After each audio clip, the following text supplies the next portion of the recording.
વિવિધતામાં એકતાની ભારતની સંસ્કૃતિ ને પરંપરા રહી છે। આપણા દેશમાં જાતિ, ધર્મ, ભાષા, પ્રાંતિ ઉપર ઉઠી આપણે સૌ ભારતીયો છે અને આપણે સૌએ સાથે મળીને આ દેશનું નિર્માણ કર્યું છે અને આ દેશમાં જ્યાં આઝાદ ભારતમાં ટાંકણી પણ નથી બનતી એ ભારતને આજે વિશ્વની મહાસત્તા બનાવવા તરફની જે સફર રહી છે એમાં તમામનું મોટું યોગદાન રહ્યું છે।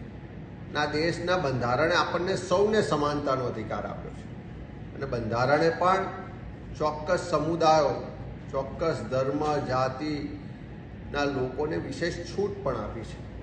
એ સમુદાયો, એ ધર્મની જે ધાર્મિક વિધિઓ છે, જે એમની પરંપરા છે, રીત રિવાજો છે, જે સંસ્કૃતિ છે, એને તમામને ધ્યાનમાં રાખીને આ છૂટ આપવામાં આવી છે। અને જ્યારે આજે ગુજરાતમાં મુખ્યમંત્રી શ્રી દ્વારા યુસીસી માટે કમિટી બનાવવાની જાહેરાત કરી છે ત્યારે એટલું ચોક્કસ કહેવું પડે કે બંધારણે આપણને સમાનતાનો અધિકાર આપ્યો છે, સાથે સાથે બંધારણે ચોક્કસ સમુદાયોને છૂટ પણ આપી છે।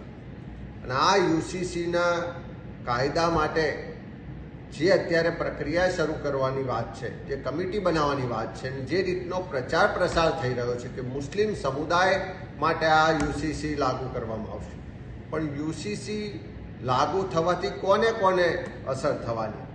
મુસ્લિમ સમાજની સાથે સાથે ગુજરાતની 14% વસ્તી ધરાવતા આદિવાસી સમાજને સવિશેષ અસર થવાની, કારણ કે આદિવાસી સમાજની પોતાની સંસ્કૃતિ છે, પોતાની પરંપરાઓ છે, પોતાના રીત રિવાજો છે, પોતાની લગ્ન વ્યવસ્થા માટેના પરંપરાઓ છે।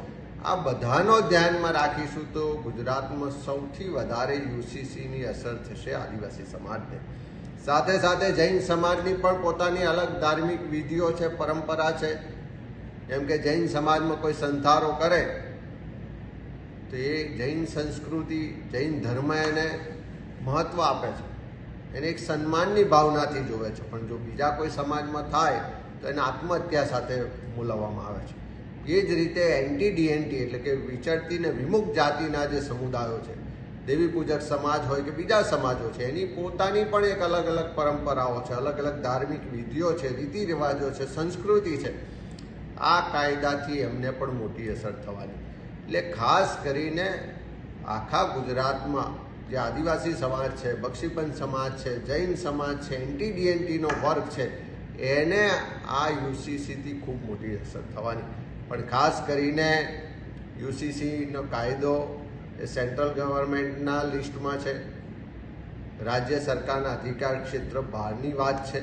કમિટી બનાવી અને 45 દિવસમાં રિપોર્ટ આપવો ને એની ભલામણો કરવામાં આવશે એવી જે વાત કરવામાં આવે છે, હું માનું છું કે અત્યારે રાજ્યમાં જે જિલ્લે જિલ્લે ભારતીય જનતા પાર્ટીની જે આંતરિક વોર ચાલી રહી છે, જે ભારતીય જનતા પાર્ટીની અલગ અલગ ગેંગો સામસામે આવીને ખુલીને પત્રો લખી રહી છે, નિવેદનબાજી કરી રહી છે, એમનો પાપના જે કૃત્યો છે ખુલ્લા પાડી રહી છે, એનાથી લોકોનું ધ્યાન ભટકાવવાનો પ્રયત્ન છે।